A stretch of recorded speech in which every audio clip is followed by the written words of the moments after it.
दोस्तों, भारत की भाषा भी संदीप भटनागर देखने वाले जितने भी हमारे दर्शक हैं, सबको दिवाली की बहुत बहुत शुभकामनाएं।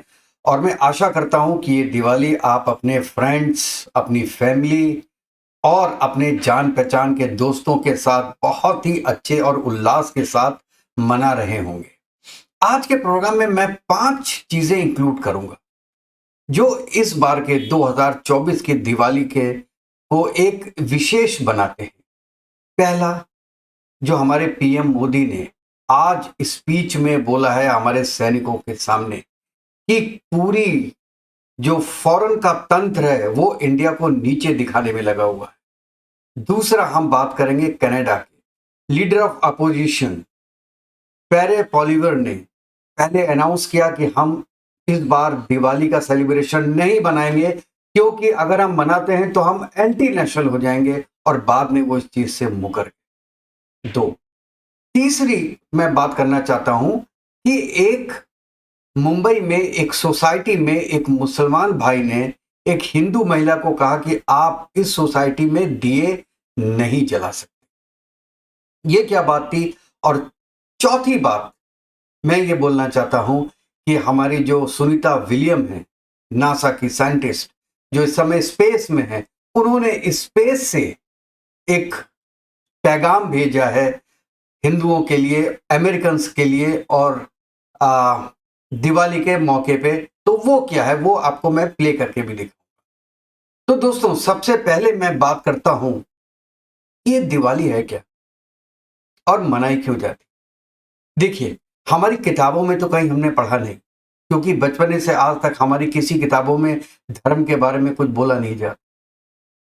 लेकिन हमको इतना तो पता है कि जब रामचंद्र जी रावण का वध करके वापस अयोध्या नगरी आए थे तो उनकी खुशी में, आने की खुशी में, लोगों ने अपने घर साफ किए थे और दिए जलाए थे, क्योंकि उस वक्त यही एक तरीका था, क्योंकि लाइट तो थी नहीं। तो दिए जला के ही पूरा सिटी को उन्होंने एक जगमग कर दिया था कि हमारे जो राजा हैं श्री रामचंद्र वो अयोध्या वापस आए। इसमें मैं एक बात और ऐड करना चाहूंगा दोस्तों, कि अगर मैं अपने बेटों से पूछूं कि दिवाली क्यों मनाए जाते हैं तो शायद वो पूरी तरीके से इतना भी ना बता पाए जितना कि मैंने आपको बताया। मेरे कहने का मतलब ये है कि हम लोग हर त्योहार को आज के दिन में एंजॉय तो करते हैं, बच्चे एंजॉय करते हैं, बच्चे अच्छे खाना खाते हैं, पटाखे बजाते हैं, खूब ऐश करते हैं अब और एंजॉय करते हैं। लेकिन उनको ये पता नहीं होता कि जो हम एंजॉयमेंट कर रहे हैं वो किस लिए कर रहे हैं, इसमें धार्मिक मान्यताएं क्या हैं, क्यों कर रहे हैं हम ऐसा।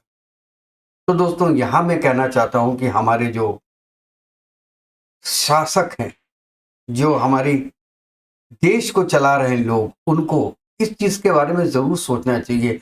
और बच्चों को शुरू से ही थोड़ा बहुत तो ज्ञान होना चाहिए धर्म के बारे में, रामायण के बारे में, वेद के बारे में, महाभारत के बारे में, अपने भगवानों के बारे में। थोड़ा, अरे दो दो लाइन तो पता होना चाहिए। ये तो पता होना चाहिए कि राम के भाई कितना थे। मतलब आज के बच्चे बिल्कुल जीरो हो चुके हैं। हम कहते हैं कि ठीक है, आप एक टेक्निकल एजुकेशन और इस एजुकेशन को जोड़ नहीं सकते हैं, लेकिन अगर आप हर क्लास में एक छोटा सा 2 पेज का चैप्टर ही ऐड कर दें तो वो 8th और 9th तक आते आते बच्चों को कम से कम इतना तो पता चल जाएगा कि हमारा धर्म क्या है और हमारे देवता, देवी देवता थे कौन, क्या थे, उनके बारे में 5 लाइन तो आदमी बोल पाए। और मैं ये नहीं कह रहा हूं कि केवल हिंदू धर्म के बारे में, ईसाई धर्म के बारे में भी, क्रिश्चियन धर्म के बारे में भी, और मुस्लिम धर्म के बारे में भी, सबके बारे में थोड़ी थोड़ी अच्छी चीजें बताएं। देखिए, अच्छी और खराब चीजें तो हर धर्म में होती हैं, लेकिन जो बच्चों को पढ़ाई जाए वो उसको अच्छे सेंस में, और उसका जो निष्कर्ष है वो अच्छा निकले। अगर एक मुसलमान बच्चे को अब बचपन में ये पढ़ाएंगे कि देखिए जो प्रॉफिट मोहम्मद थे वो दूसरे धर्म के लोगों से कितना प्यार करते थे, मोहब्बत करते थे, तो बच्चा बचपने से यही सीखेगा और बड़ा होके भी वो दूसरे के धर्म को कि लोगों को काफिर नहीं बोले। मैं ये चाहता हूं कि कम से कम 9-10 तक तो जरूर बच्चों को एक चैप्टर केवल हिंदी में, मैं कहता हूं केवल हिंदी लैंग्वेज में और इंग्लिश लैंग्वेज में एक एक चैप्टर तो जरूर पढ़ाया जाए चारों तरफ। अच्छा, अब मैं दूसरी बार में आता हूं कि आज पीएम मोदी की जो स्पीच है हमारे सैनिकों के साथ, वो बहुत बहुत बहुत इंपॉर्टेंट है और हर हिंदुस्तानी को देखनी चाहिए। और उसका जिस्ट मैं आपको बताता हूं कि उनके कहने का मतलब था कि कई फॉरेन एजेंसीज और कंट्रीज इंडिया को नीचे दिखाने में लगी हुई हैं। वो इंडिया के स्टॉक एक्सचेंज पे धावा बोल रही हैं, किसी तरीके से इंडिया को कमजोर करने की कोशिश कर रही हैं। जो 10 साल के पहले इंडिया था, जो एक तरीके से सीआईए चलाता था, जो अब सीआईए का हाथ नहीं है, वो नहीं चला पा रहा है, इसलिए पूरी दुनिया को लगा दिया है इंडिया के पीछे। इससे हर हिंदुस्तानी को बचना है और समझना है। और अगर इंडिया में भी कुछ अपोजिशन लीडर्स वो जो ऐसी एजेंसीज का साथ दे रहे हैं, उनको ढूंढना चाहिए, उनके अगेंस्ट में एक्शन लेना चाहिए और अपनी भारत मां को बचाना चाहिए। और हमको इस दिवाली पे ये संकल्प लेना चाहिए कि हम सच के साथ खड़े हैं। जब तक मोदी जी सच का साथ है, हम उनका साथ देंगे, और जब वो सच का साथ छोड़ेंगे, हम उनका साथ छोड़ेंगे। अच्छा, एक जो नेक्स्ट टॉपिक मेरा था वो है कनाडा के लीडर ऑफ ऑपोजिशन पेरेक। पहले उन्होंने अनाउंस किया कि इस बार हम दिवाली सेलिब्रेशन कनाडा में नहीं करें पार्लियामेंट, और इसमें काफी ज्यादा रिपरकशंस आया। और जो इंडियन फोरम है वहां पे उन्होंने भी किया, ऑब्जेक्शन किया, ये क्यों कर रहे हैं। दोस्तों, यहां मैं ये बोलना चाहता हूं कि अगर इंडियन गवर्नमेंट ने या इंडियन एजेंसी ने या इंडिया के किसी आदमी ने वहां पे जाकर, कनाडा में जाके कुछ गलत काम किया है, मैं कहता हूं गलत काम नहीं है लेकिन किया है, उससे दिवाली का क्या मतलब, दिवाली का क्या लिंक है, हिंदुओं का क्या लिंक है कि आप दिवाली सेलिब्रेशन को कैंसिल कर दें केवल इसलिए पॉलिटिक्स। क्योंकि अब पैरे को चाहिए जगमीत का साथ। वो जानता है 2025 में ट्रूडो नहीं जीत पाएंगे, और अगर जगमीत इनके साथ आ जाते हैं तो ये प्राइम मिनिस्टर बन जाएंगे कनाडा के। तो यहां पर भी ये हिंदुओं और सिखों के साथ खेल रहे हैं। और मैं ये चैलेंज के साथ बोल सकता हूं कि आज का कनाडा, मैं इसको बोलता हूं व्हाइट पाकिस्तान, उसी वे में जा रहा है जैसे पाकिस्तान। अब देखिए, अमेरिका में भी केस हुआ पन्नू का, और वहां पे निज्जर का, कनाडा में निज्जर का। पन्नू के केस को यूएस ने कैसे लिया, लीगल फॉर्म में। दिवाली भी मनाई, 600 इंडियंस हिंदूज वहां पे आए प्रेसिडेंट हाउस में और उन्होंने दिवाली का सेलिब्रेशन किया। उन्होंने दोनों को लिंक नहीं किया, यूएस, कनाडा ने लिंक किया। क्योंकि कनाडा जो निज्जर का केस है उसको पॉलिटिकली नहीं, उसको लीगली नहीं करना चाहता, वो पॉलिटिकली करना चाहता है। और ये कन्फेशन में बोला है होम मिनिस्ट्री की जो लेडी थी उन्होंने, कि डेलिब्रेटली जो ये केस था वो ओपन किया गया यूएस के एक न्यूज़पेपर, जिससे इस केस को पब्लिसिटी मिल सके और गवर्नमेंट जो एक्शन ले रही है वो सही साबित हो। देखिए, कमीनेपन की हद होती है इसके अंदर। एक देश के खिलाफ एक न्यूज़पेपर को इंफॉर्मेशन लीक करना, जिसका वो इंफॉर्मेशन जो केवल एक इंफॉर्मेशन के बेस पे है, उस पर कोई सबूत नहीं है, वो आप एक वर्ल्डली रिकॉग्नाइज्ड न्यूज़पेपर को देते हैं जिससे कि उनकी गवर्नमेंट की पब्लिसिटी हो सके। इसीलिए मैं ये बोलता हूं कि कल मैं एक इंटरव्यू देख रहा था, एक सरदार जी थे और वो अमर उजाला का था, और अगर वो मिलता है तो मैं अपने टैगलाइन पे लगाऊंगा उसको। सरदार जी बहुत अच्छा बोले। उन्होंने ये बोला, लास्ट सेंटेंस मुझे याद है, कि कनाडा को अभी पता नहीं चल रहा है ये जो फंडिंग हो रही है, जो गुरुद्वारे को फंडिंग आ रही है, उसका यूज कहां हो रहा है। उसका यूज ड्रग्स में हो रहा है, और ड्रग्स इंडिया से ज्यादा कनाडा में यूज हो रही है। तो ये कैनेडियन गवर्नमेंट को आज पता नहीं चलेगा, 50 साल के बाद कनाडियन गवर्नमेंट को पता चलेगा कि उन्होंने क्या खोया है, और जितना वो खो देगी उसके बाद वो पाना उनके लिए संभव नहीं होगा। तो दोस्तों, ये मैंने सोचा कि थोड़ा सा इसको टच करूं, और लेकिन ये भी मैं बता दूं कि पैरे साहब ने ये बाद में बोला है कि नहीं नहीं, ये इन्फॉर्मेशन गलत है, और हम जो हैं वो दिवाली का त्यौहार वैसे ही मनाएंगे जैसे हर साल मनाते हैं। इसका मतलब है कि उन्होंने बैक ट्रैक किया।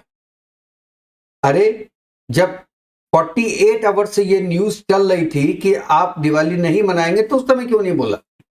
आपने उस इंफॉर्मेशन को प्रोपगेट होने दिया, मीडिया हाउस को दिया, ट्विटर पे चलवाया, और जब चल गया उसके बाद 2 दिन के बाद आपने बोला नहीं नहीं ऐसा कुछ नहीं है। या तो आपके ऊपर कोई ऐसा प्रेशर आया वहां पे इंडियन फोर्सेस का, और या कोई और भी रीजन होगा जिसके कारण आपने उसको बैक ट्रैक किया, और आप कह रहे हैं कि दिवाली का प्रोग्राम मनाएंगे। तो दोस्तों, हम तो सोचते हैं वहां पे कनाडा के हिंदू अब करेंगे क्या, क्योंकि वहां पे ट्रूडो भी एंटी हिंदू, अब पायरे भी एंटी हिंदू, जगमीत तो एंटी हिंदू है ही। वहां पे और पॉलिटिकल पार्टी कौन है जो कि इतने ऊपर तक आ सकती है, या कोई गवर्नमेंट फॉर्म कर सकती है? मुझे नहीं लगता। तो वो तो अब एक जो इंडिविजुअल वोटर है वो क्या सोचता है, और ये दोनों जो नेता हैं बड़े बड़े, वो किस फॉर्म में आगे कनाडा को ले जाते हैं, तो ये डिपेंड करता है। लेकिन मैं बहुत मायूस हूं कनाडा के एक्शंस पे, और मैं कहता हूं कि ये बेसिकली कैनेडियन पप्पू हैं दोनों, जो पॉलिटिक्स के लिए अपने देश को बेच सकते हैं। इसलिए मैं कहता हूं दैट इज व्हाइट पाकिस्तान। सफेद लोगों का पाकिस्तान है कनाडा, है नहीं आज तो कल जरूर बन जाएगा। और एक बात मैं कहना चाहता हूं इसके अंदर, कि बॉम्बे में एक सोसाइटी थी जिसमें कि एक मुस्लिम भाई थे, वो मना कर रहे हैं कि आप दिवाली की रोशनी नहीं कर सकते, दिए नहीं जला सकते। और शायद उस सोसाइटी में ये पहले डिस्कस इसलिए हुआ था कि ईद के मौके पे बकरे लेके आ गए थे अंदर और उसको काटने के लिए, तो सोसाइटी वालों ने बोला था कि कोई धर्म का यहाँ पे कोई चीज नहीं होगी, आप बकरे सोसाइटी से बाहर ले जाएं और बाहर काट के अपने अपने घर में ले आए। तो इसका मतलब मुस्लिम्स ने ये निकाला कि हम दिवाली के दिए भी नहीं जला सकते घर में, मतलब कोई त्योहार नहीं बना सकते तो दिवाली के दिए भी नहीं जला सकते। दोस्तों, मानसिकता देखिए, दिवाली के दिए या दिवाली की लाइटें का कंपैरिजन किससे किया जा रहा है? आप गौ को मारिए या बकरे को काटिए, मतलब किसी जीव हत्या, जीव हत्या से कंपेयर किया जा रहा है लाइटिंग को। अब ये आपको सोच रहे हैं कि इसमें कौन सी चीज सही है और कौन सी चीज सही है, गलत है। और दोस्तों, लास्ट में मैं एक सुनीता विलियम का वीडियो दिखाना चाहता हूं, जो उन्होंने स्पेस से ट्रांसमिट करके यूएस में भेजा और यूएस के प्रेसिडेंट को थैंक्स पे किया, जो उन्होंने व्हाइट हाउस में दिवाली का सेलिब्रेशन किया 600 इंडियंस हिंदूज के बीच में। तो ये देखिए, और लास्ट में मैं ये बोलना चाहूँगा कि आप सबको और आपकी फैमिली को ये दिवाली बहुत बहुत मुबारक हो। और अगर आपको मेरा ये वीडियो अच्छा लगा हो तो प्लीज़ आज के दिन ये वीडियो को लाइक कीजिएगा, सब्सक्राइब कीजिएगा और बेल आइकन दबा दीजिएगा, जिससे कि जैसे ही मैं कोई नया वीडियो अपलोड करूं तो उसकी इन्फॉर्मेशन आप तक पहुंच जाए। तो जय हिंद, जय भारत, और Vande Mataram. This year, I have the unique opportunity to celebrate Diwali from 260 miles above the Earth on the ISS. Her message comes to us by video because she's currently at the International Space Station, where she is conducting science experiments and managing the station's day-to-day operations while flying at 17,500 miles per hour, also known as 5 miles per second. And by the way, she knows a little something about light because she observes 16 sunrises and sunsets each day. Ladies and gentlemen, Sunita Williams. Greetings from the International Space Station. My warmest wishes for a happy Diwali to everyone celebrating the Festival of Lights today at the White House and around the world. On this day, I specifically think about my father who immigrated to the U.S. from India. He kept and shared his cultural roots by teaching us about Diwali and other Indian festivals. Diwali is a time of joy as goodness in the world prevails. I am so thankful to have grown up in a multicultural household where our parents encouraged us to seek opportunities and reach for the stars. Thank you to the President and the Vice President for celebrating Diwali with our community today and for recognizing the many contributions of our community.